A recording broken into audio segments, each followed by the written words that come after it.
Welcome to the Access Strength Training Podcast. I'm Martha Sweet, your host for today's episode. I have the honor of speaking with two of our founding members, Mary Eshler and Nancy Turnbull. Mary and Nancy have been with Access since the very beginning in 2015. From early morning, often wet and muddy, boot camp style sessions at Darling Field to training in two different garage locations and now thriving in our current space, they've witnessed Access grow from a few members to over 100. Not only have they been dedicated athletes, but they've also earned coaching and adaptive athlete trainer certifications.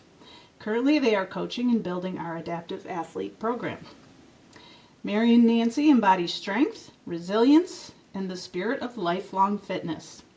I am excited to welcome them to the podcast to share their journey, insights, and what makes Access such a special place. Welcome, Mary and Nancy. Thank you. Thank you for having us. Yeah. So let's start by talking a little bit about your personal journey with fitness. Mary, what can you share with us about your journey with fitness? Were you always active? Did you discover strength training late in life? Yes. I was always active. I used to do I've been to different types of gyms. I've done yoga. I golf, but I did not discover strength training until later in life, specifically a year before I retired. And that was because of you.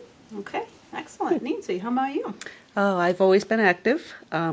In college, I played basketball.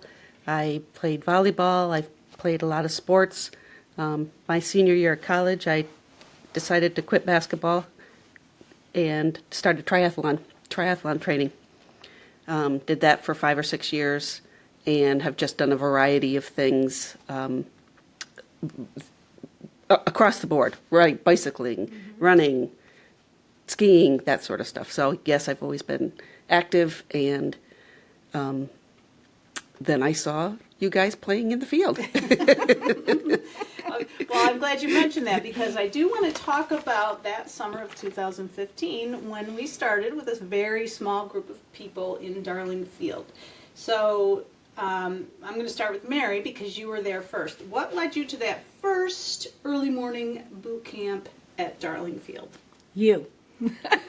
I was working with you at the time, and I don't even know how it came up. But you mentioned that you were starting this boot camp thing at outdoors, and I said, okay, let's give it a try. And I started coming, and I became addicted. It was not easy at first. I'll be the first one to say that, but it did become addictive.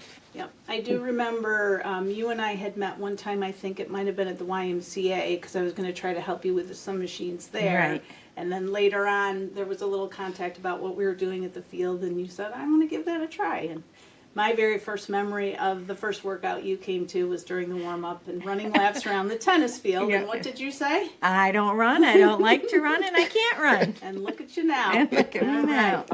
Now, Nancy, I have a very clear memory of your first visit. Yes. So share with me about your first time. Well, I was out riding my bike one day, and I was on one of the roads, and I could see in a distance some people doing weird things at Darling Field. And I was like, what are they doing? So I headed over, and I parked my bike, and I just sat on my bike and watched. And I was just amazed. It would look like the funnest thing, and certainly had done plenty of sports, but this was something different. I remember seeing battle ropes flying, and I was like, what are they doing? So I parked my bike and watched for the rest of the session. And I don't know if I talked to anybody at that point or not, but I remember going back because I worked at Mayfield at that point, and you had a member who was a teacher at Mayfield. And I walked into her room and I said, what were you doing and how can I do it? What do I have to do? So it was like an immediate grasp of that's what I want. Yeah, I do remember participating in that workout and seeing somebody there on the bicycle watching and with a big grin on your face and just nodding your head up and down. And I didn't ever really knew what brought you there. It was just happenstance. Mm-hmm. And I do recall you afterwards, like when we were done, you were just like, yep, I'm in. That was it. Yep. Awesome. All right, so we've had some fabulous workouts in that field. We've trained in a muddy field, come home soaking wet. We used rocks for weights. Then we moved to Jason's one-car garage, then to a two-car garage, and now we're in a fully equipped facility. So what's it been like for you to experience all those transitions? Nancy. I would have to say that the field was the best because that was the beginning of it, and we learned so many things, and we did so many strange things that you would not think that we were supposed to do. I remember there's a picture that pops up on my phone every now and then of Mary carrying me on, no, Yeah, it was one of those. we both had to carry each other on our piggyback. Piggyback. And that pops up, and that is like one of the best pictures that I think, because I think I'm on you because you're shorter than I am, and it was kind of fun. But having a towel in the back of my car, just because every day we would get done and we would be soaking wet, and it was just fun. It was like a little kid playing in a mud puddle, Yeah, it definitely did bring you back to your childhood. It did. It's funny that you races say and that piggybacks. because when I think of that, I think of a simpler time in that when we were kids, it was a simpler time. We played outside. You used what you had. It's different today with technology, but that's what it felt like, is going back to your childhood and going to the playground and doing the monkey bars, or doing things on a balance on a teeter-totter. For those of you that can remember what a teeter-totter is, but it was a simpler time, and it just showed you didn't need expensive equipment, but you needed a community. Yeah. yes. So it was hard work, and we had fun while we were doing it. Yeah. So Yes. transition to the garages, and then now to the gym. So some of that childlike, playing in the playground atmosphere is removed. What keeps you coming back after all of these years? I think it's a combination of the community and That's what I the was gonna say. people that we have met and we have worked with. And I believe that it's just fun. You don't know what you're going to do every day. And so Right. you walk in, you can look at the workout online if you chose, but there are some times that I don't. I just want to go in and say, what are we doing today? Yep. And then look at the board and say, crap. And then I look at the board and say, "Oh, I wonder what I'm doing today," because you realize that everybody's in a different place, but as a community, you support each other. So I may not be doing box jumps, I may be doing step ups, but that's okay, and that's accepted. It's not shoved on you that you have to do this and you have to do it that way. There's modifications all the way Yep. around. Yep. Yep. So 10 years into a training program or a style, somebody might say, 10 years, that's a long time. I'm kind of bored. So it sounds like the element of surprise is one Oh, of the absolutely. aspects that just keeps you coming back for more. And it's certain things that you like to do that you will do Yeah. at some point in time. There's certain things we don't like to do, but you go through it and you do it. But you have the confidence and the knowledge base to know that I can do this. Right. It might be a little different than somebody else is doing, but that's okay. Yeah. It's what I can do. I think it's also the consistency of the lifting of the weights as Right. well, the Monday, Wednesday, Friday. And I think that that's always a challenge. At least 3 days a week, you're like trying to lift weights, but yet do more than you have done before. And it's just to see how far you can go. There's nothing that is demanded of us, but it's your battle with yourself. Yeah. Correct. Of can I do more? Can I do more? So And I it's think not- about, sorry, Mary, our evolution from the field to here. So now we've incorporated the element of predictability. We know what's happening Monday, Wednesday, Friday, but there still is that element of what's going to be next after that. Right. And it's not like in other programs that I have been to, you may have done, weight training or whatever, but it was just, 3 sets of 10 or, 4 sets, and that became boring. Okay, right. we may still do the same lifts Monday, Wednesday, and Friday, but it's certainly not boring. Right. And it continues to be challenging. You get that opportunity to test your own self and say, am I going to be better Monday doing back squats than I was a week ago? And it's okay if you don't. Yep. I have to go back and say, though, that the one-car garage was very cold. Yes, very cool. Remember? Yes. It was very cold because it was out in the garage, and I know that Jason would get up early and go and turn on the heater, Heaters, yes. but it still didn't melt the ice off the bars or the kettlebells or anything We're in like a little that. more comfort now. Yeah, we are. Yes, Yes. that's We a lot better. appreciate that. Thank you. Okay, so how has your approach to fitness changed over the years? So you both talked about how you have always been active and involved in different sports, a lot of outdoor things, not really strength training until access strength training. So talk a little bit about your approach to fitness, either your mindset or... I think now it's more consistent. Like I would do some stuff and I'd be like, what can I do now kind of thing. When I quit basketball and started doing triathlons, that was like, oh, cool, I'm going to do something new. This has been maintained. It's a challenge every day in its own way. Yeah. And so I think that consistency yet just excitement of what are we walking into. Yep. So that to me is the best part of it. I think with me, it's also coming of age of, I can't do things that I could do when I was younger, but there are things I can do now that I couldn't do when I was younger.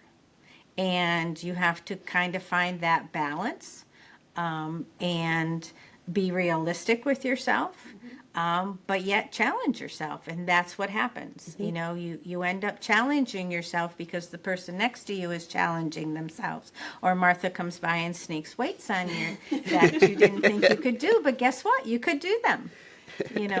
That's an excellent point, Mary, and that brings me to my next question. So I think so many of us have achieved things that we just thought, oh my God, I will never be able to do that. So Mary, tell me about what are some of your personal fitness milestones that is something you can do now that you couldn't do when you were younger, that you're just like, whoa. Run. Okay. Okay, I've done a series of 5Ks. We used to have a running group that we would run. And I competed in 2 of the CrossFit Challenge programs, or competitions or whatever down at UAlbany. I never thought I would have done that. It was exciting. It was fun. I was realistic about my expectations, but again, it was being with like-minded people, and just challenging yourself and seeing what you can do, and accepting what you can't. Those were hard competitions, but They were were very very hard. fun. Yes. Yeah. How about you, Nancy? Personal fitness milestones. Milestones. In thinking about this question, I remember going to the one-car garage and doing the bench press, and my goal was 100 pounds. There was no way at that point that I did that, but when I finally did it at Axis, at the gym, that was fantastic.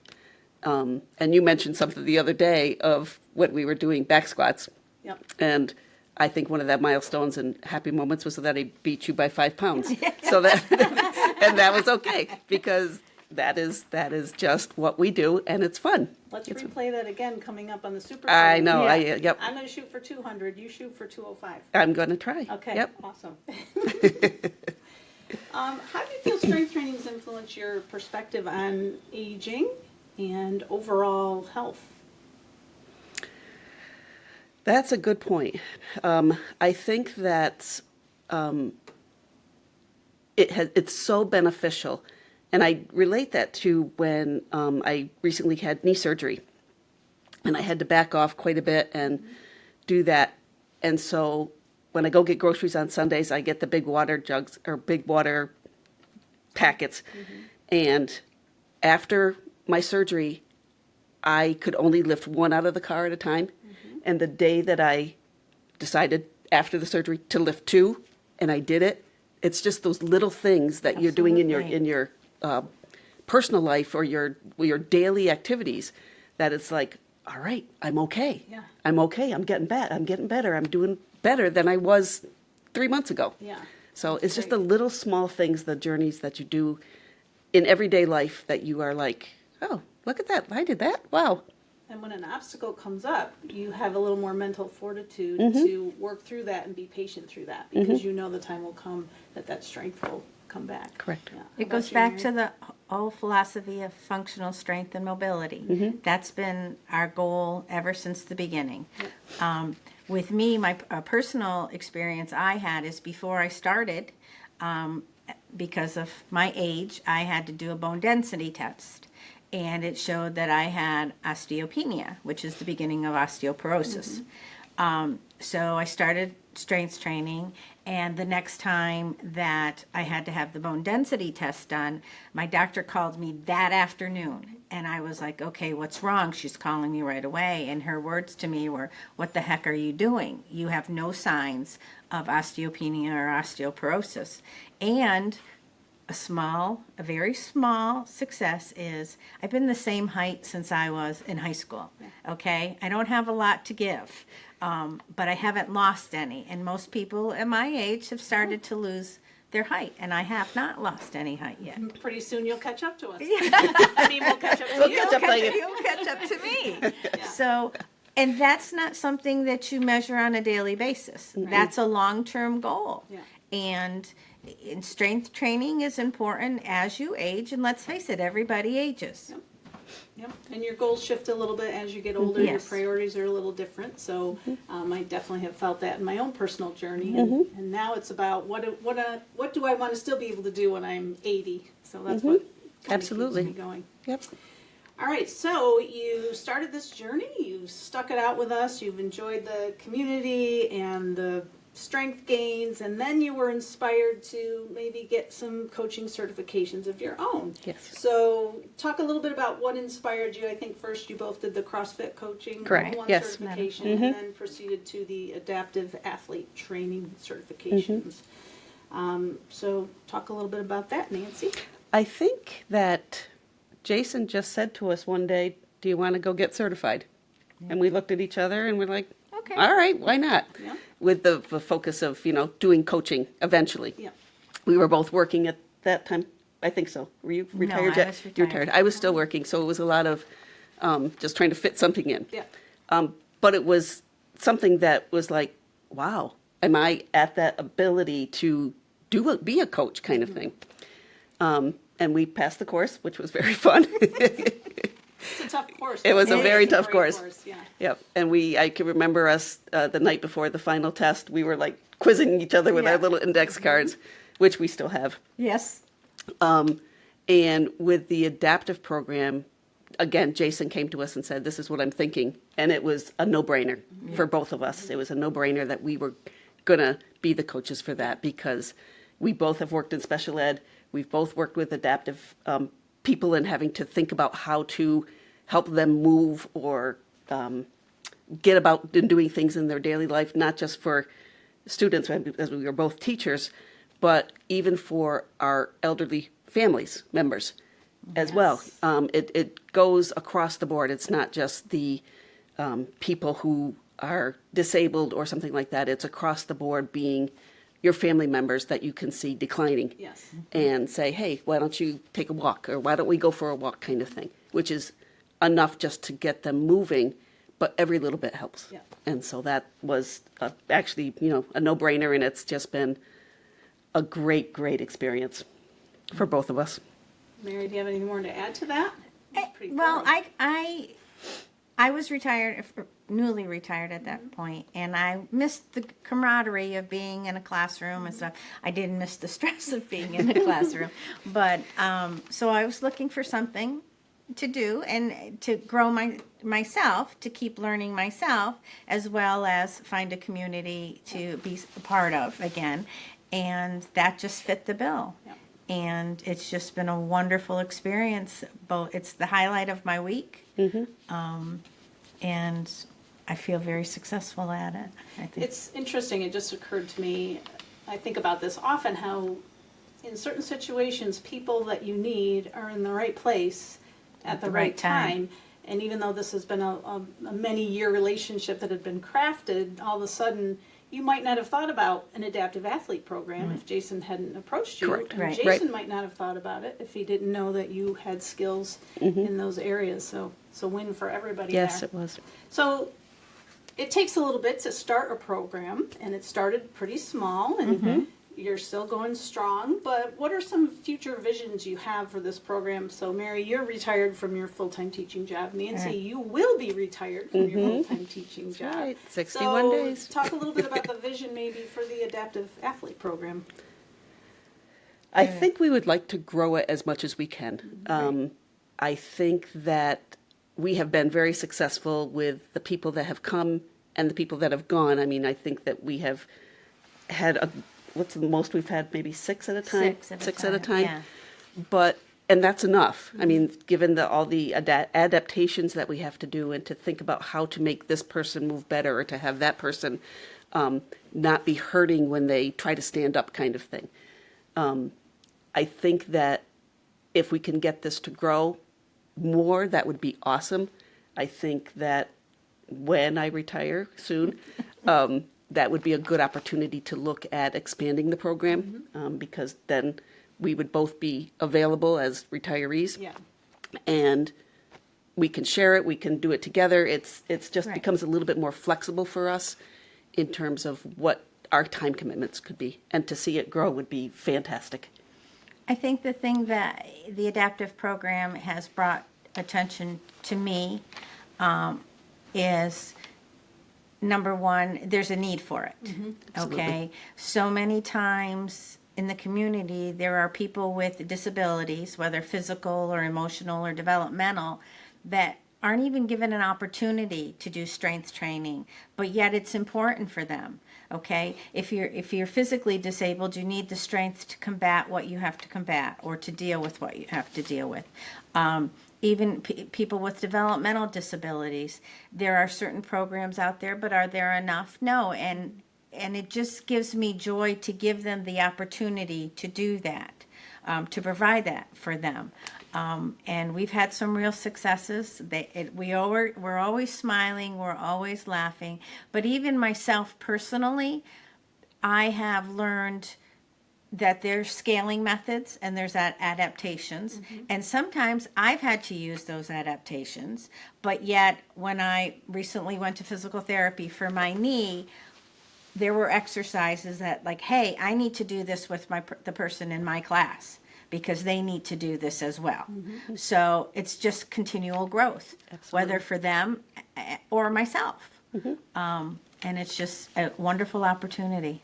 So that kind of leads me to my next question, which was, how has working with adaptive athletes changed your outlook on training and coaching? So it sounds like there's a little cross connection Oh, there. Some things absolutely. that you might ask your athletes to do, you're saying, wow, I could benefit from doing that as well. Right. We have an athlete right now that we've been working with for quite some time, and he is incredible at lifting the weights. He's strong. He is so strong. We had a previous member, and they would do a lot of trash talking, between themselves, which was kind of fun to Right. listen to. But now I'm at that point where I'm very close, so now I'm after him. I mean, we have the Competing with each other. yep. That's excellent. So that's fun, and he enjoys it. He enjoys it because he is, you're not going to beat me kind of thing. I'm going to Yeah. do more kind of thing. So it's very fun. It's a fantastic group of people. Again, we are laughing all the time. Yes. And just working hard, even if the people come in and are like, I'm not good today. We just take a little step back and try to make, say, why don't you just try this? Take them right where they are. Exactly, on any given day. And it just is what it is. Well, and I learn lessons myself. Everybody has days where you go in and you're like, I don't want to do this today. And you just, like you said, take a step back and just start. And then once you get through it, you're like, I'm really glad I did this today. And we see that with them. And we see, things that maybe you or I take for granted as far as being able to do, but can be major accomplishments for them. Yeah. And you enjoy in their success. And they may not even think that they're being successful. You as an observer know, hey, look at what she can do now that she couldn't do before. Her life has gotten better. She's gotten functional strength or functional mobility, or she's accomplished something she never thought or was never asked to be able to do.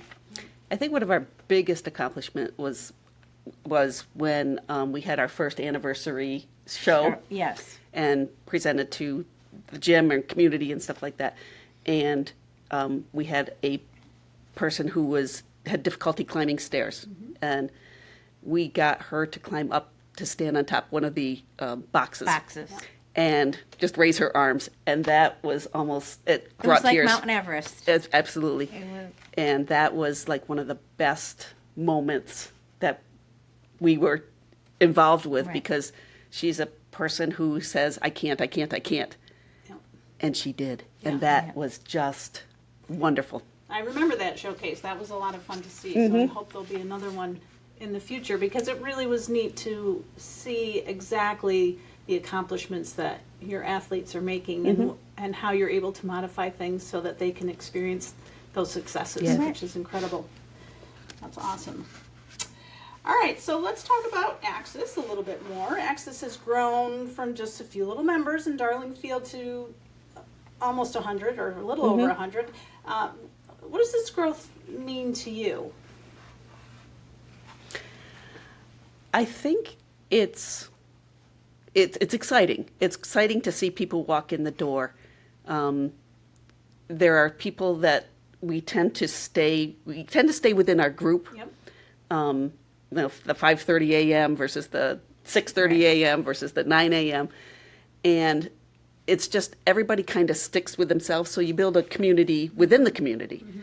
And I think that just looking as we're working out in a morning or something like that, and you see somebody who's just doing a little bit something, then you can help them and say, why don't you just try this? It's not my place to, because I'm not the coach at that moment, but just helping each other and say, throw some more weight on there, or try to squat just a little bit lower, that sort of thing. I think it's just the camaraderie and the community itself within the community. And as an athlete that's been there for a long time, you have knowledge that you can share with somebody, and you also have the insight to know what it feels like to be new and just starting that journey, and sometimes just sharing that little bit of wisdom with somebody else opens the door to a whole bunch of other communication. Well, as and that's which like is- those, to see new people come in, it's nice to go over to them and look and say, you know what? Someday you'll do that. Don't worry about it right now. Don't worry. Focus on your form. Focus on what the coaches are telling you do.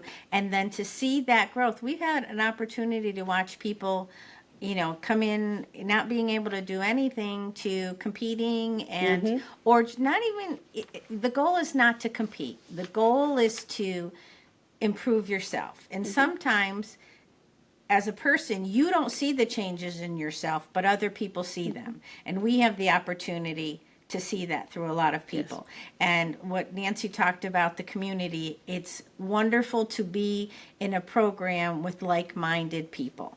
Okay, at other gyms or other programs, people just come in, they do their own little thing, they say hello, they may talk, and they're social, but then it's done. It's not that way with us. Yeah. I think that one of the things that helps make our community unique, which is, we've already talked a little bit about that, is that you not only do you see people and socialize in the time you're at the gym, but those relationships tend to carry Oh, outside of the absolutely. Correct, gym. yes. So we've watched Absolutely. little golf groups form, Yes. and things that happen outside of Running the gym. groups. Yep, running Yeah. groups. Yep. Anything else that you can think of that's kind of unique about our community? We support each other. Absolutely. Okay, we have people who go to competitions, and there are people there supporting them. They're not participating in them, but they're supporting them. Yeah. There are people who will go, who will just try it once, Yep. and you're there to support them. Yep. Or, and as with the community, when something negative may happen in life, we're there to support them as well. Yes. I think also that everybody is learning every day. I mean, there are things that Mary and I cannot do. We can do things, but there may be people in the gym who can do those things and can give us advice to say, why don't you try this? It's not just coaches saying, do this, do this. Right. It's a community saying, this is what I saw. What do you think about this? Do you think you can squat lower? Do you think you can add 5 more pounds? Because you're looking strong with this. Let's push it. Yeah. But again, and it's across the board. I don't think there's anybody in our 5:30 a.m. that can't do more Right. or get training or coaching advice from just to do something different to make you progress Yeah. a little step, another step forward. So in fitness, it's naturally competitive. So there's lots of ways to be competitive. But what I find and what I appreciate is that we're mostly competitive with ourselves, but we support everybody else. Yes. So when you see somebody get that first muscle up or pull up, you're not thinking, you're not jealous, you're not mad, you're not like, oh, why isn't that me? You're just so happy to see somebody Correct. do that, and then it's inspiring. Maybe I can do that. So We just had a situation where one of our members from the adaptive class switched to a 5:30 a.m. class. And that first week, I mean, she was scared to go. But after the first week, she says, "I did this, and everybody cheered and clapped for me. Yay, It was wonderful and exciting." that is great. And I also think that if new people come in and they're like, oh, somebody's going to watch me and stuff like that, I can say, I have no idea what anybody else does in a workout. No. We have no idea. We are so focused on ourselves and doing what we have to do to get through that no one is watching anybody else. Right. Unless there's a downtime and you Yeah. see that someone has done something amazing Yeah. or you hear it and it's just, it's wonderful. Yeah. It's a wonderful community. Judgment free. Judgment Yeah, it free, is, absolutely. absolutely. So much of our life revolves around the gym and the things that happen in the gym, but there's so much that happens in the gym that carries over to the rest of our life. So how has the gym impacted your life beyond fitness? I think that the gym is a big part of my life. And so in everyday things, it's always incorporated. Somehow, some way, I think I could look at something and say, well, that probably happened because this is what I did in the gym. Or, wow, if I could do that in the gym, I wonder if I could do this. And it's a competition with yourself. It's Yeah. not a competition with anybody else. It's just your own, I wonder if I can do that. Carrying the 2 packs of water was like, oh, right, I'm back kind of thing. I'm getting there. And so it's just you just do whatever you do in your daily life and you just go to the gym every day. And it's just part of your life. So It is the life. It's seeing that improvement in the Absolutely. gym that Right. carries Yep. outside of the gym, knowing that I can improve in this area too if I put in this much effort, the same amount that I put in the gym. Correct. Yep. Right, What and you mean? it's the things you need to do in life. Functional mobility. Functional mobility, functional strength. I am able to do the things that I like to do in life because I have the strength to do them. I have the energy to do them. How many times do you hear from people, oh, I just don't have the energy to do that? Well, maybe because you have to, develop that and whatever. And also to do the things you need to do in life. You need to bring in the groceries. You need, to carry your suitcase in the airport, and just being confident enough to say, I can do that. I've seen improvements in my golf game, just because of my strength. It's just things you enjoy to do or things that you have to do that you have the confidence to do them. And I'm fighting aging. It's my We way all to are. fight aging. Yep.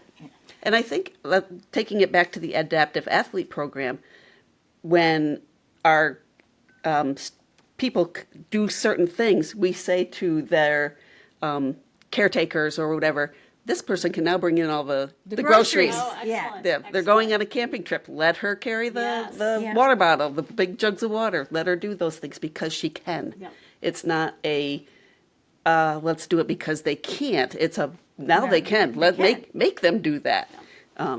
Keep everybody pushing throughout their normal functional life. That's what we shoot for. Yep. Excellent. So let's talk about advice moving forward for some of our newer athletes or athletes that might be thinking about joining, especially women. So many women feel intimidated by strength training. They just think I'm going to get bulky or I can't do that or it's not my place to lift heavy weights or whatever. What advice would you give women who are thinking about strength training? Can I start? Go for it, yeah. My advice is forget about size, forget about weight, forget about appearance. Okay? And that's hard to do. In society today, that is very hard to do. And think about what's going to help you improve your life. I'm not big and bulky, but I can do things that need to be done, and the things that I want to do. But it is intimidating. It is intimidating to go into a gym where there are some very physically. We're all physically fit. Absolutely. We're just all different sizes and shapes. Okay, and we talked about this before. It's non-judgmental. Okay, so you come in there and you are who you are, but you're going to do what you can do. And it makes, she's certainly stronger than I am in some lifts, and Martha, you are too, but I'm also seeing, okay, Martha adapted that, so that's okay. So I don't feel bad because I need to adapt that. Yeah. Or Nancy put 5 more pounds on. All right, put 5 more pounds on. See what I can do. And when I don't do it, it's okay, because working to failure is success. Yes. Yes. Working to failure is success. Working to injury is not good. And that's another thing that has helped me totally with Access is you learn the right way to do it. Yeah. And if I'm away somewhere and I happen to go to a gym and I see somebody doing something and I'm thinking, oh no, they're not doing that right, they're going to hurt themselves. They're going to get hurt. And that does not happen. Yes, do we get hurt? But that's life. But it's not because we did something wrong. It's just wear and tear on our bodies, Right. basically. Right. But there again, you learn to scale, you learn to adapt, but you're still able to complete the task. To the best of your ability. To the best of at your that ability, moment, yes. yes. Yes. So. I think my advice would be is to open the door. Just come to the gym, open the door, and start talking to people who know what they do and can get you in there, or pick up the phone and say, what can you tell me about it? I know that at work I still talk about it. I wear Access stuff to school on dress down days kind of things, and I want people to see that. I want them to know that there is a place out there for them, that they can come to. And again, non-judgmental. That person walks through the door, they're immediately engulfed and said, hi, how are you? Who are you? I am Nancy. This is that. Don't worry about it today. We'll get you through it. Yeah. So thinking about, that's all great advice for anyone just starting or thinking about starting. What is a piece of advice you wish someone had given to you when you first started? If there is any. Maybe there isn't any, but if you're looking Start back. sooner. Start sooner. Good Start one. sooner. Don't delay. And that's not to say you can't start now. Right. You can start never now. too late to start. Because in a year you'll notice the difference. And the other thing is, I say to people, I go to Access, and one of the first things they say, well, that's the place where you flip tires. And that just, it irritates me in a sense, because maybe we do that 5 times a year. I mean, it's not a big deal, but that's when we're working outside, people will see that and say, oh, I could never do that. Well, guess what? You can. Yeah. Okay? But that's not the goal. The goal is not to flip the tire. The goal is to be strong and to have the mobility and flexibility to do a task like that. Because you may come across a situation in your life working outside in the garden where you need to move something, or God forbid a person falls. You want to help them up, but you're going to do it the right way. Great. Yes. Oh, advice. I don't know that. I think that because the community of Access is what it is, that you're getting advice every single minute. Yeah. Every single minute from day one. No one is watching you, but they're watching you to help you. Right. Just trust that it doesn't matter how fit you are or how unfit you are, you're going to get better just by trying. So. And when you come in those doors, we'll meet you where you are. Yep, absolutely. Yep, There's no absolutely. expectation that you're already fit or that you can already lift this or do that. It's just where you are, and there's nowhere to go but up from there. Right. Excellent.